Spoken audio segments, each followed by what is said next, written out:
Welcome to another Artist Check-In. I'm Elliott Forrest from WQXR, and with us is one of the great American conductors, Leonard Slatkin. Good to see you again. Good to see you too, Elliot. Do you have any special plans for your 80th year? No, I'm going to be at home. I'm hoping that I will have enough time to get out on the grill, which is my summer activity. I've really enjoyed cooking, and I kind of want the day itself to be quiet. What other people choose to do, well, that's their business. Me, I'll get out there, maybe make some salmon, watch a Cardinals victory. Should be a normal day.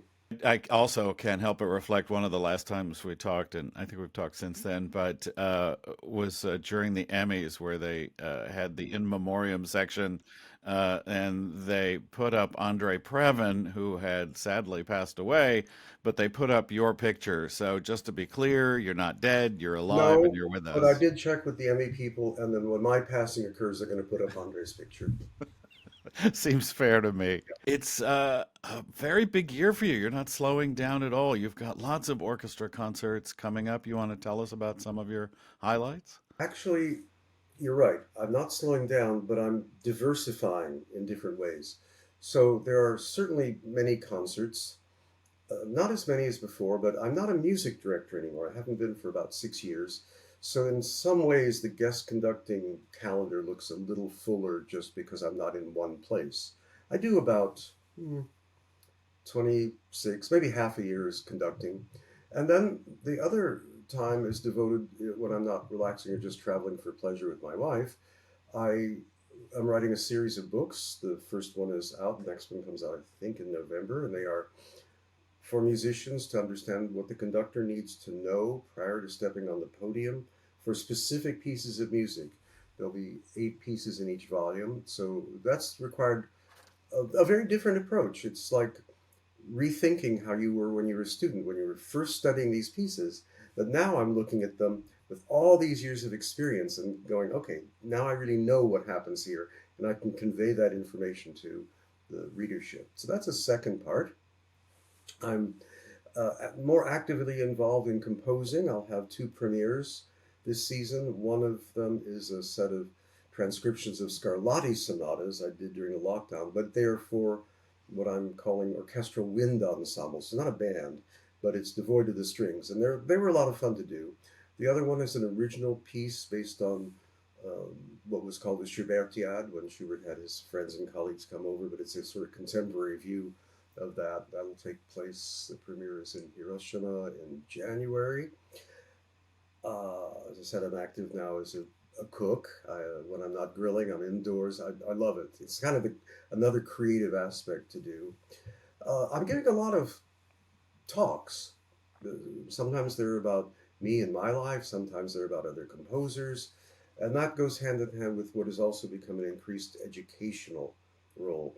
I do a couple weeks a year at the Manhattan School, but also every year I'll go to one or two other schools to work and kind of get a perspective on where we are in our musical education system in this country. And it's fascinating to see how different these schools are and what they consider interesting for curriculum and what I consider interesting. So it is a very busy time. Got to keep the brain active. At 80, I'm hopefully still cognizant of what's going on, and I will not be running for president. If elected, you will not serve. It's correct. You've been a champion of new music, of living composers for a long time. As we are on WQXR, we've been playing more and more new works and living composers. I've recently befriended Jeff Beal and found him quite a fascinating and really creative composer.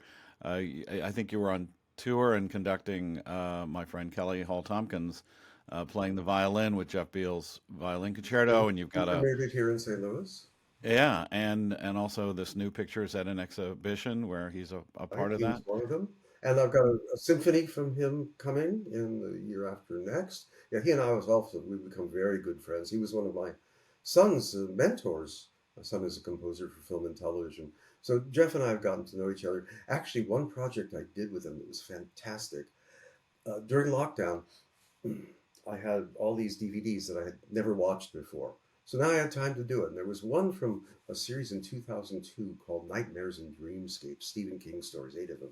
So Jeff did the music for this. I didn't know that until I started watching. And the first episode is called Battleground, and it's with John Hurd, and it's an hour, but there's no dialogue. It's music throughout to carry what is a very tense and almost cartoonish episode that I thought was fascinating. And I remember saying to Jeff, I didn't know you did this. And this is an absolutely brilliant episode. Can we do this live? And we did it at the Eastman School. So these days, the intersection of the various genres is what's making the musical world more interesting. The When I was young, it was separate. You did film music here, you did classical music here, you did pop music here, you did jazz here. Now it's much more broad, much more open, and musicians have to be attuned to all these different styles, all the different kinds of music. If you get into an orchestra, what's the first thing you're going to see before you see a Beethoven symphony? It's going to be a Harry Potter score or something like that, which requires incredible skills as a performer and as a conductor. You have to adjust to a new paradigm of how to time your music to the film on the screen. Click tracks with little headpieces in your ears are there. So all these new techniques are there. They're not really being taught so much in the conservatories and music schools as I go around. So I do try to promote the idea that if you're really going to train your musicians for the future, you need to be dealing with these aspects. And Jeff is one of the pioneers. Comes from a classical background, went into jazz and film, now is adding the concert world to all this. And I think you're going to see more and more of this as we move forward, more cross-pollination of the genres. I couldn't be happier about it myself. I have long been a champion for film music, both in the concert hall and on the radio. And you're totally right. There was a time when it was almost looked upon as a sacrilege to It was. play film music in the concert hall. And now that all these orchestras are playing live to film, and frankly doing very well financially with these projects, it almost seems to be something of the past. I couldn't be happier about that. I mean, One, go ahead. I was just going to say the one thing that I've said many times is that it's inescapable that the majority of people on the planet right now hear symphonic music in the movies or on streaming or on television more than the concert hall. I think that That's can't be exactly argued. right. When my parents formed their quartet in the 40s, the Hollywood String Quartet, they were berated for using the name Hollywood as part of their title. But my dad was the concertmaster at Fox. My mom was the first cellist at Warner's. Her brother was the staff pianist at Warner's. And they said we would not have a string quartet because you can't make a living doing that. We make our living from the studios, and we want to pay tribute to that by having it in their title. So you're absolutely right. This uh, idea now that it's no longer anathema to the music industry because, frankly, yeah, they see a financial benefit to it. It's what's helping a lot of orchestras just stay afloat. Are you going to be writing about film composers coming up? I'm not going to write about them, but I'm going to do a radio series that will be tracing the history of cinema music, uh, primarily starting with Max Steiner and working through those composers and then moving to the ones who came afterwards, all the Newmans, Korngolds, Goldsmiths, and so on. There'll be various shows that talk about the different sounds of the Hollywood studios. Remember, there were 11 studios back in the 40s and 50s, and each one had incredible orchestras. They all sounded different, so why? Or we're going to look at the European influence. We're going to look at the idea that, in a way, even though we had something called silent films, they were never really silent because there was usually music going on.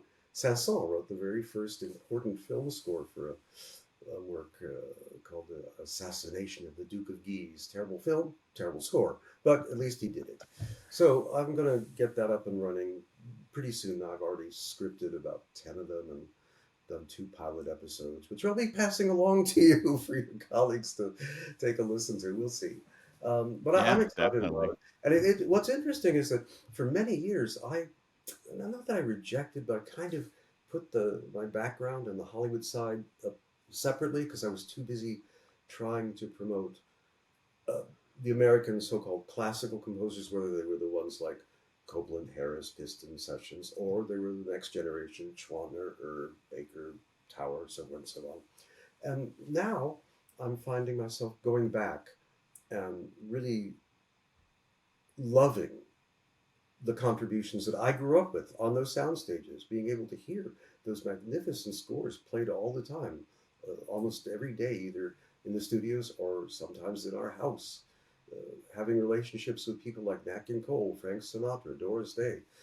It was a rich background that I didn't appreciate when I was a kid, but now that I look back on it, and as long as my memory holds out, I find it to be really just a remarkable kind of background, and one that I wish other people had a chance to experience.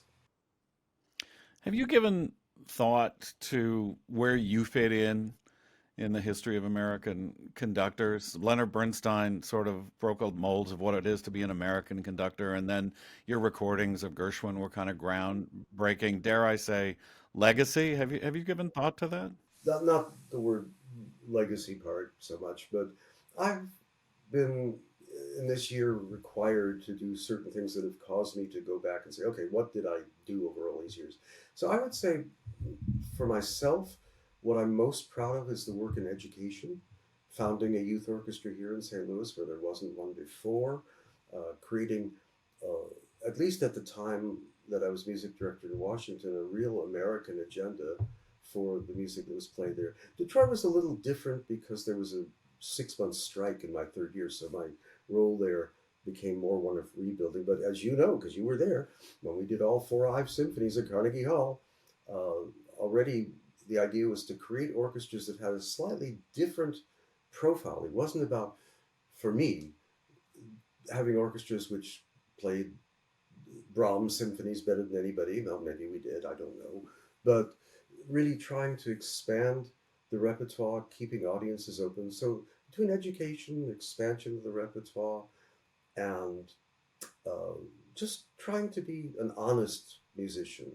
I never envisioned myself as being, you know, at the very top tier. I didn't really want that because most of the places that we consider to be at that level, that's not about me. They're mostly about maintenance. My job was always to be thinking about what's next. Leonard Slatkin, happy 80th birthday, and thank you for joining me today. Elliot, thank you very much. Good to see you again. Take care of yourself. And you. WQXR's artist check ins are made possible in part by Rose Hirschel.